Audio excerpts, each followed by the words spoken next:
In last week's podcast, we continued the Joseph story as narrated in the book of Genesis. This is part 3 of that story. Last time we concluded the episode when Joseph was sold to Potiphar, an officer in Pharaoh's court. Recall that God was with Joseph. Whatever else that might mean, it at least meant that Joseph and the way he served his new master did not escape notice. Before long, Joseph was in charge of all of Potiphar's household affairs. All this Egyptian officer had to worry about was what was on the menu for his next meal. In addition to Joseph's competence at his new job, he happened to be a handsome chap. That's in verse 6. This is something that caught the attention of Potiphar's wife. Before long, he became more than eye candy.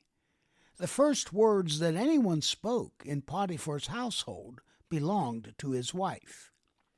She went up to Joseph and said, "Lie with me." That's in verse 7.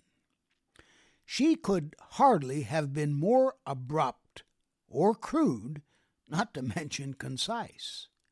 She did not ask what his sign was, what his interests were, what his family was like, or any other small talk that might have paved the way for an interesting relationship, not to mention an invitation to her bed. She had her eyes on Joseph and was determined to sleep with him. Now, if any man needed an excuse to give in to this temptation, Joseph had a ready one. He had been rejected by his brothers, sold as a commodity into slavery, was doomed to spend the rest of his life as a slave in a foreign country, would have no opportunity for normal social encounters, and was at the mercy of strangers. Nevertheless, Joseph did not take the bait. Indeed, he even explained his refusal. He noted that Potiphar had made him responsible for all his affairs. In fact, truth be told, onlookers would be hard-pressed to see Joseph as a slave. He had as much say in household affairs as Potiphar himself. How could he reward Potiphar? By sleeping with his wife. That would be sheer wickedness. Of course, Joseph regarded sleeping with Potiphar's wife as a sin against his own God. Joseph pointed out that he had access to everything he needed to run Potiphar's affairs, like a well-oiled machine. The only thing that was off limits was his wife. For Joseph, this was a condition that he insisted on keeping in place. That's in verses 8 and 9 of chapter 39. With that little speech, Joseph turned away from Potiphar's wife's blandishments. However, Potiphar's wife was undeterred. She continued to speak with Joseph on a daily basis. Still, she made no progress. Joseph remained resolute, refusing to listen to her, be with her, and certainly to sleep with her. That's in verse 10. She remained persistent, however. One day, Joseph happened to be in the house when no one else was around except for Potiphar's wife. This time, she backed up her words with actions. She grabbed his garment and once more pled, "Lie with me." Obviously startled, Joseph bolted, leaving his garment in her hands. That's in verses 11 and 12.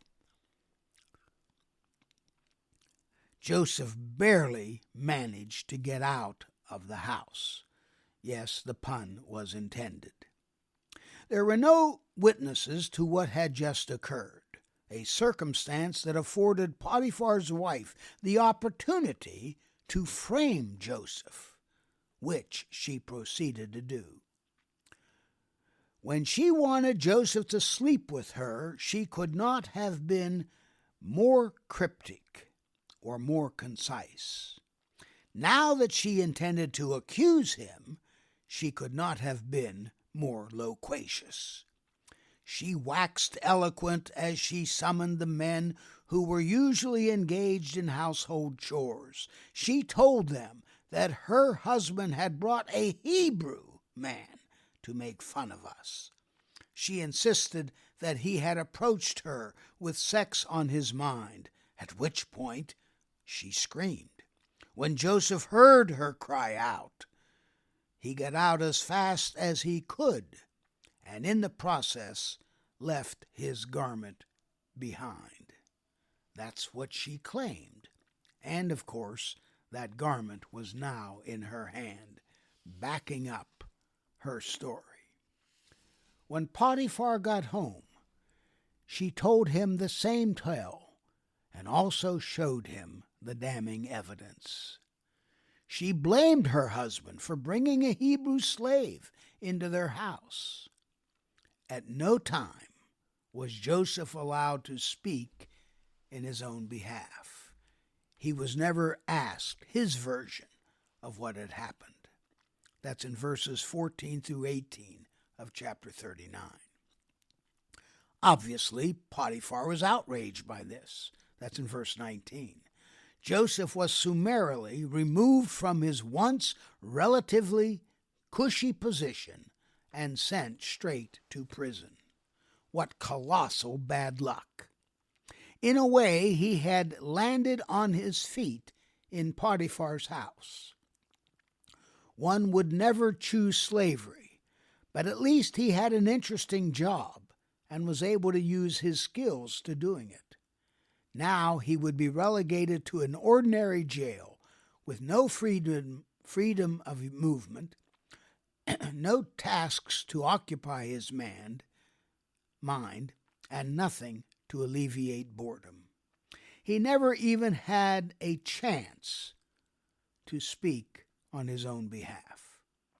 Potiphar's wife had been able to destroy what little dignity he had, and as well robbed him of meaningful work during his permanent exile.